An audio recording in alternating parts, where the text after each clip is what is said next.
Coming up, Ben Saraf headlined several noteworthy rotation decisions during the Nets preseason opener. I'll tell you why the rookie could be Brooklyn's starting point guard after this.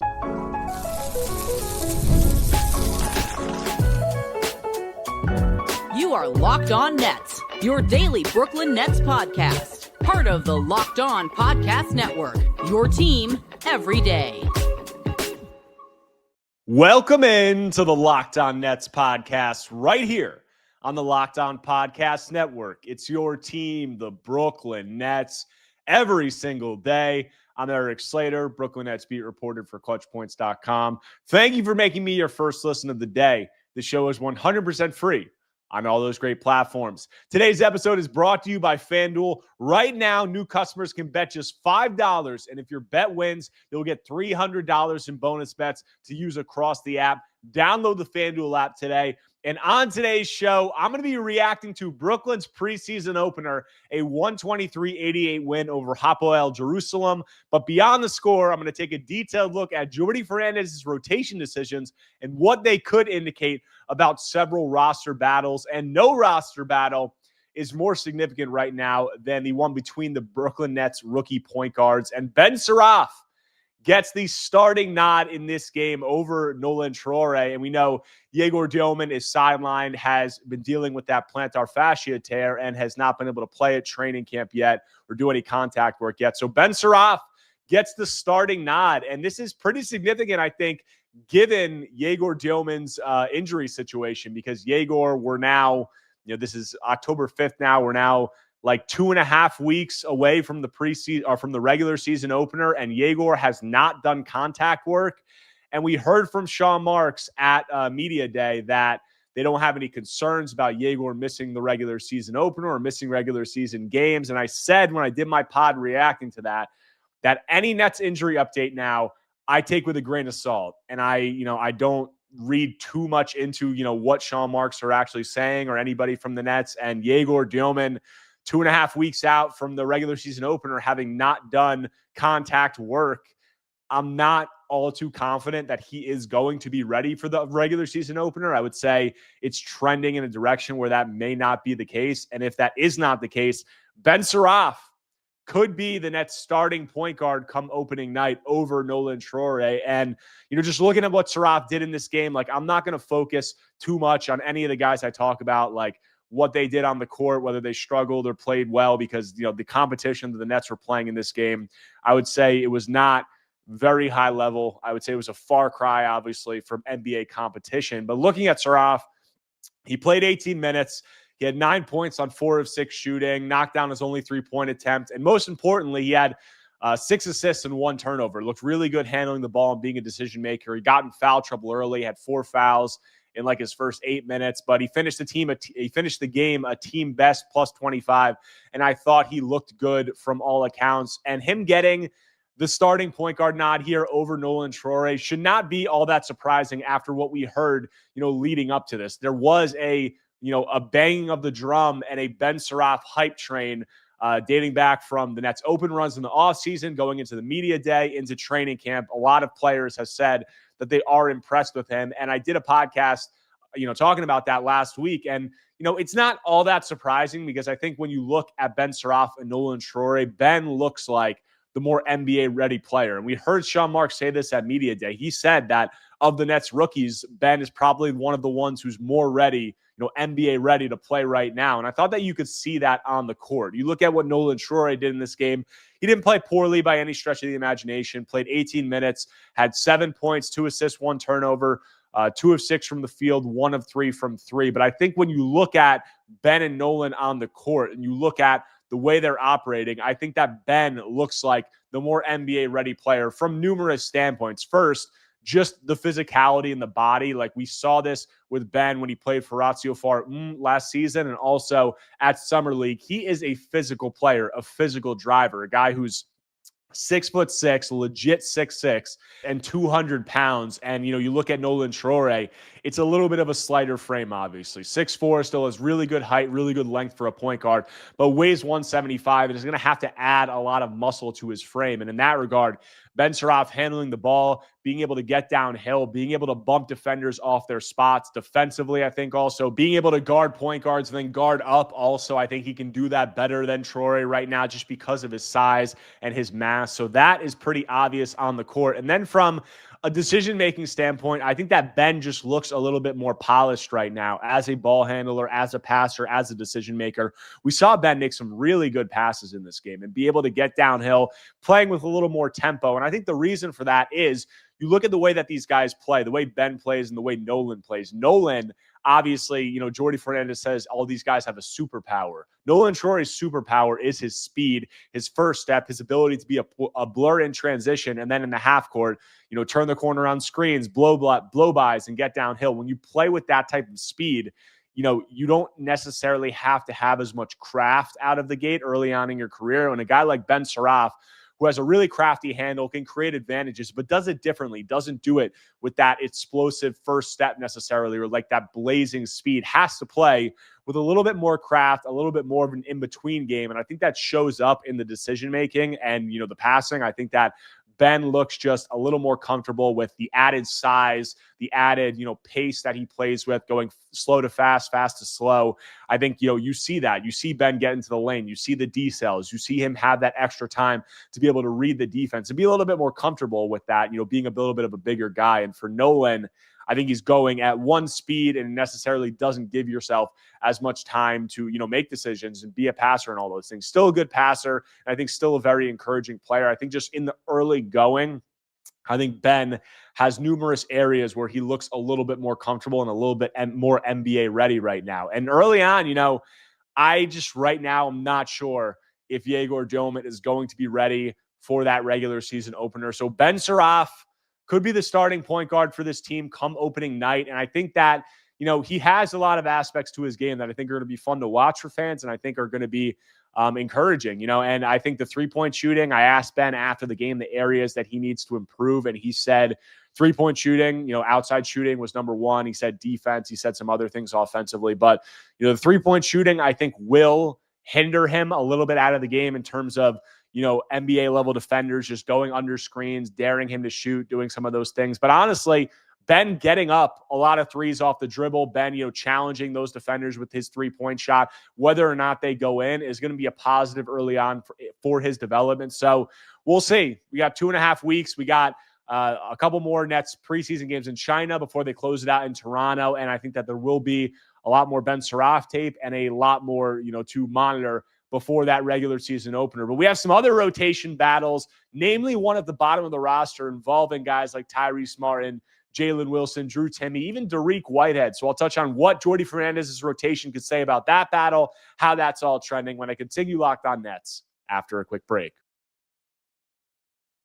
But before that, want to tell you about our friends over at Peloton. Guys, Peloton is shaping the future of fitness with their brand new Peloton Cross Training Tread Plus, powered by Peloton IQ. It's their most advanced equipment design yet, designed to give you real-time guidance and endless ways to move, whether you're running, lifting, or cross-training with your favorite instructors. This is training reimagined. Peloton is built for breakthroughs with tools that help you plan, stay motivated, and reach peak performance. Guys, I love how Peloton IQ system offers real-time strength coaching. It actually tracks your reps, suggests the right weights, and corrects your form, making every rep safer and smarter. The swivel screen is a game changer. You can go from running on the Tread Plus to strength training without missing a beat, and the personalized class recommendations keep you engaged. You get workouts tailored to your vibe and energy level each week. So let yourself run, lift, relax, flex, and push forward. Explore the new Peloton Cross Training Tread Plus at onepeloton.com. Coming back from the break on today's Locked On Nets episode, talking about Brooklyn's preseason opener, and more importantly, what Jordi Fernandez's rotation decisions could say about the team's roster battles. And I said at the top, there's 2 roster battles that are really sticking out, at Nets training camp. The first was that point guard position with the 3 Nets rookies, and the next one was the bottom of the roster, the battle for the Nets' final roster spot.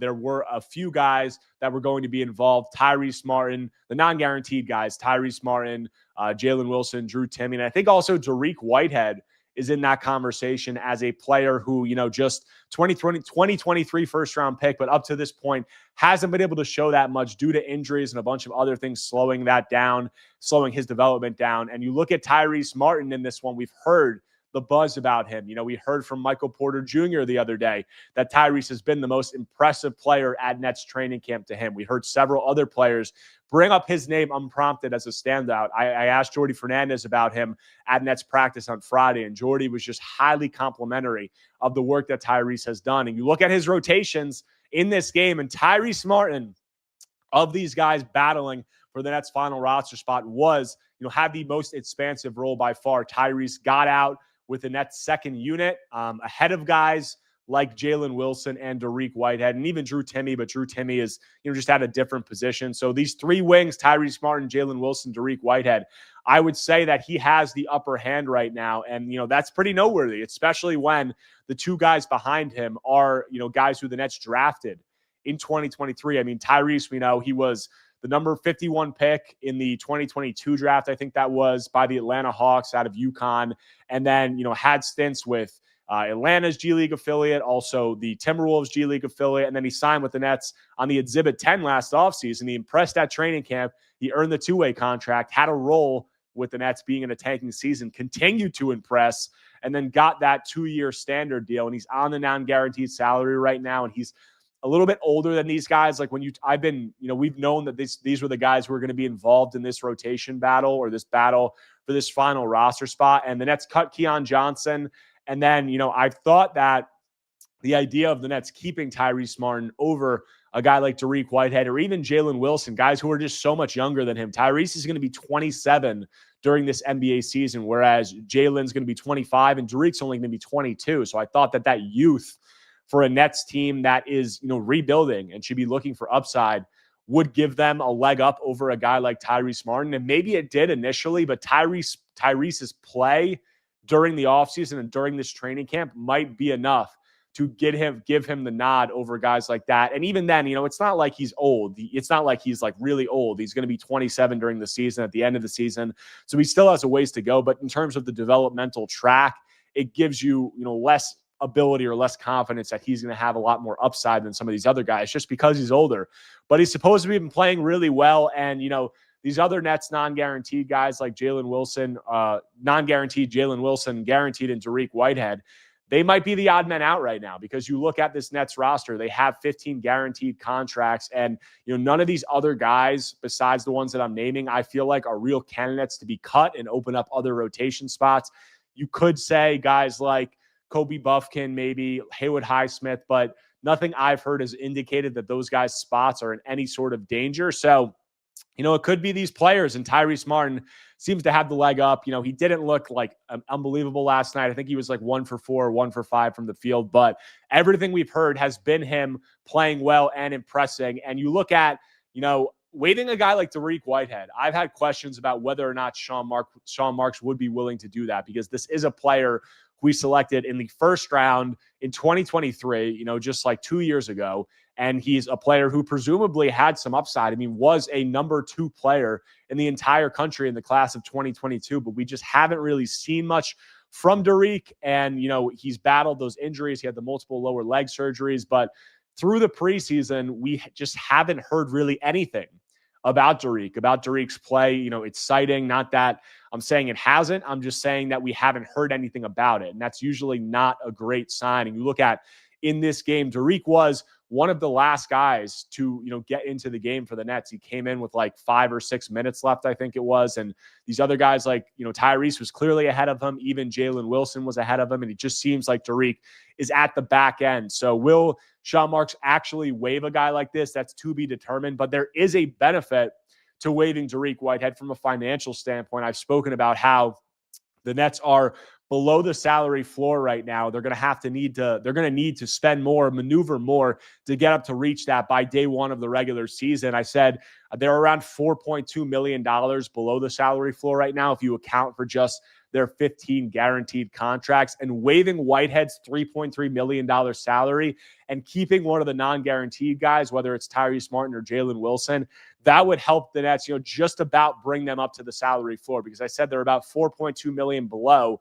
If you waive Whitehead's $3.3 million, that still counts towards the books. And then you get to add the extra, $1.5-2 million that these other non-guaranteed guys, or one of them, is making, whoever you keep. And that brings you just about to the salary floor. So there is a benefit to that. Does that mean that the Nets are going to waive Whitehead? I don't think so, but I don't necessarily, it's not a guarantee. But you look at the rotation in this game, you look at how much we've been hearing about a guy like Tyrese Martin and how little we've been hearing about a guy like Dariq Whitehead. It could be an indication of things to come.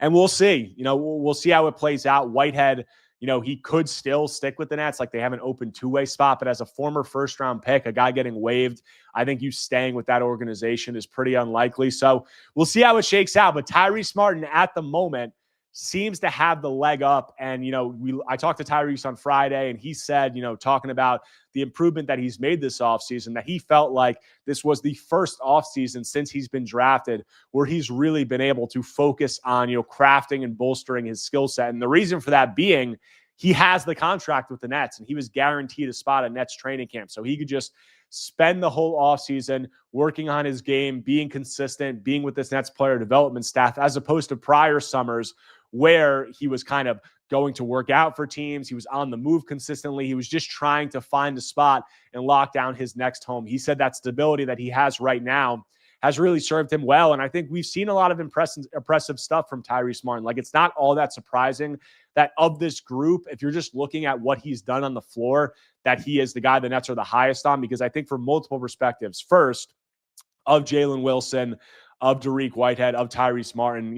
Whitehead's a good three-point shooter, but he can't really do anything else. But I'd say that Tyrese Martin is a significantly better three-point shooter than Jalen Wilson right now. I think he showed that on tape.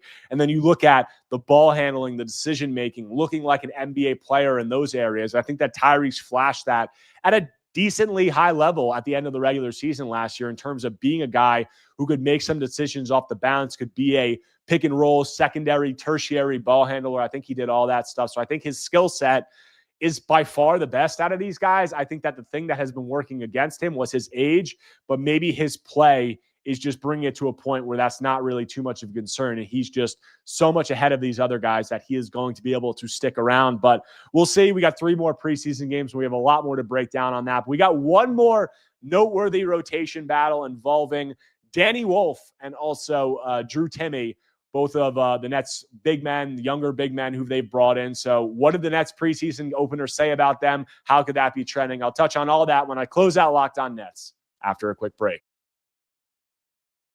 But before that, want to tell you about our friends over at FanDuel. The NFL season is here, and FanDuel is making sure you're ready for kickoff with a can't-miss offer. Right now, new customers can bet just $5, and if your bet wins, you'll get $300 in bonus bets to use across the app. Guys, FanDuel fits however you like to bet, player props, building a same-game parlay, or even jumping in live as the action unfolds. It makes every game more exciting, whether you're watching your team or just keeping an eye on your fantasy lineup. It's quick, easy, and the best way to add a little more energy to Sundays. So are you ready to play? Download the FanDuel app now by visiting FanDuel.com to get started. That's FanDuel.com to place your first $5 bet.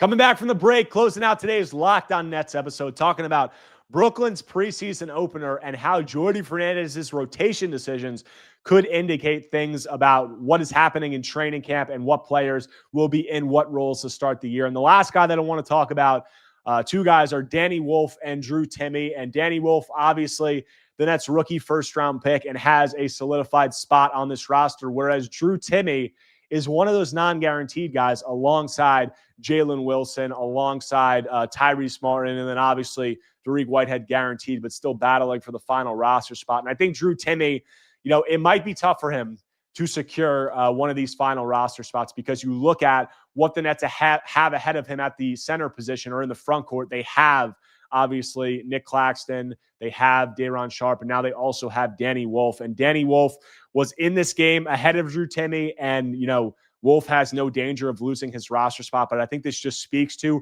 how far Timme is down on this depth chart. And given that, I think it's going to be a real uphill battle for him to secure the Nets' final standard roster spots. But Drew Timme is a guy who could stick around with the Nets on a two-way. The Nets have a open two-way spot, and I think that he might be the most likely of these non-guaranteed guys to be willing to accept that, because unlike Jalen Wilson or a Derek Whitehead, he wasn't a draft pick for this team. He's a guy who, came into the league undrafted. The Nets gave him his first opportunity. So them cutting him or waiving him doesn't necessarily, I think, say as much about them, being low on him as opposed to a guy like Jalen Wilson or Derek Whitehead, who they drafted. I think that, Timmy could feasibly stick around in that two-way spot. I think he might be more willing to do that. But I think he's also a guy who could have some interest and could potentially get a standard spot somewhere else. So we'll see how that shakes out. But I think this is probably trending in a direction where there's just too much ahead of Drew Timme at the center position for him to be the one who secures that final roster spot over a guy like Tyrese Martin or Jalen Wilson or even a Derek Whitehead. So we'll see. But maybe Timme will be able to stick around with the Nets on that final two-way spot if he's willing to accept that. But Danny Wolf, being that guy who was ahead of Drew Timme. And I think, he got into this game really late, and I think that could say some stuff. Obviously, the Nets have, guys at both positions in the front court. They have guys like Nick Claxton and Day'Ron Sharpe ahead of him at center. They have a guy ahead of him at power forward and Noah Clowney. So I think that could say something about Danny Wolf, obviously, being down in the rotation right now. And that might say something about where he opens the year. It might be a situation where he's opening the year in Long Island. And things that I've heard about the Nets and where they are going to be putting these guys to start the year, Danny Wolf and Drake Powell are guys that, from things I've heard, fans should probably expect to be spending time in Long Island out of the gate and throughout the season. I think all these guys could spend time in the G League at some point throughout the year, but those guys, I think, are the ones who, should be in the G League probably to start the year and will be. And I think that shouldn't be all that surprising when you look at the Nets have no veteran ball handlers. They have no, veteran point guards. So these guys like Ben Saraf, Nolan Troy, and Yegor Dioman, Dioman's sideline right now, they need those guys up with the NBA squad because they don't have any other point guards. Whereas in, Drake Powell and Danny Wolf's case, the Nets have a bunch of wings ahead of Drake Powell, and they have a bunch of big men ahead of Danny Wolf. And I think both of those guys are guys who could benefit from time in the G League. So I would probably expect that to start the year. But looking at Wolf, what Wolf did in this game, he had, played 15 minutes, had 5 points, 5 rebounds, 5 assists, 2 of 4 shooting. So I think you saw his ability to stuff the stat sheet and be versatile. And you saw that on the offensive end of the floor. Like, he came in the game, and one of the first plays that he had, Ben Saraf needed help. He had picked up his dribble near at the top of the key, and Wolf flashed out of the post, got the ball, and Saraf cut back door, and he hit him with like a quick little, almost like behind the head pass that Saraf caught and laid in. We also saw a play where Wolf got the ball at the top of the key, and he took the guy off the bounce and finished, kind of like stop, shot faked, finished in the lane. So that's the stuff, the versatility that Wolf brings to the table. The 3-point shooting is obviously going to be, big for him. We'll see how that develops. But I think his ball handling craft, his, screening and being a short roll guy and being a pick and roll guy, something that he didn't do as much at Michigan. And also the 3-point shooting, I think being in Long Island will give him an opportunity to develop all those things. And I talked to Danny at practice on Friday and asked him about, obviously there's a lot of questions about how his development's going to go in terms of, is he a center? Is he a 4 or a jumbo sized wing? Like, how does that go? And everything that Wolf said was what you would expect. He said, like, I've spent time at both, but I'll do whatever the coaching staff is asking me to. I trust the developmental track. I think it was noteworthy that he told me that during the Nets summer runs, like their open runs and scrimmages, he was playing, a lot of power forward, doing a lot of ball handling and pick and roll stuff. And then when we got to training camp, he said that it's been, more time at the 5. So I think that, do with that information what you will. I also think that there was a noteworthy comment from Jordi Fernandez. And I asked Jordi about developing a player with Wolf's skill set. That's a little unorthodox for a big man. And I asked him if, seeing a guy like Danny, who's near 7-footer, handling the ball as a pick and roll ball handler, primarily at Michigan, like, is that strange? Is that just a testament to where, the league is trending and its evolution and basketball's evolution as a whole? And he answered, talking about Wolf's development. He said first that they're going to have to use all their resources. And he said, we're going to have to use all our resources. He started with the G League, and then he kind of stopped himself and said the G League or the NBA, and kind of like quickly, audibled out of that because he doesn't want to give anything away to the media, but said, I think that was an indication, and other things that I've heard, that Wolf will probably spend time in the G League to start the year. And then he also said, when you have unique players, you need to take unique approaches to developing them. That's something that he said. And he made an allusion to Nikola Jokic. And he said that, he was lucky enough to work with Nikola, and Nikola flashed so many things and showed so many things that you had to view him, in other ways and as a non-traditional player, because if you just viewed him in that traditional mold, you were boxing him in and not taking advantage of his skill set and really doing yourselves and him a disservice. And I thought that, I'm not saying that he's comparing Danny Wolf to Nikola Jokic, but I think that it's noteworthy that he brought Jokic up when discussing a guy like Danny Wolf. And I think that Danny is going to fit into that, a similar developmental track in terms of him having these other things that he can do. And I think the Nets drafted him for that reason. And that was a reason that they were encouraged by him. And I think that they're going to try to let those things shine. They'll do a lot of traditional center stuff with him that I think he'll be able to do.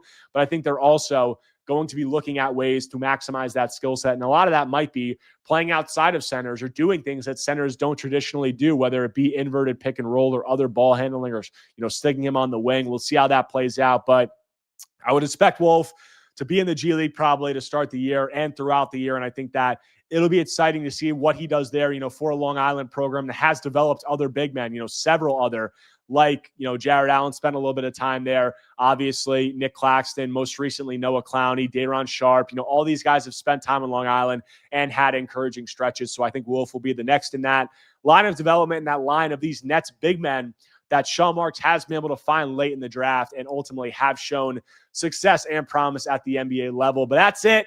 That's all I have for today's Locked On Nets episode. Hope you guys enjoyed everything. Reacting to these rotation decisions, the Nets are going to have some time off, and then they will have next weekend their pair of preseason matchups in China with the Phoenix Suns. So we'll see how all that plays out. But if you guys do not already, make sure to subscribe to Locked On Nets on YouTube or wherever you get your podcasts, whether Apple Podcasts or Spotify. If you have a second right now, smash that like button, leave a comment. Anything you guys can do to engage is much appreciated. We got a lot more Nets training camp news to get to. We got other rotation predictions and much more. So I'll have all that when I'm back tomorrow talking more Brooklyn Nets basketball.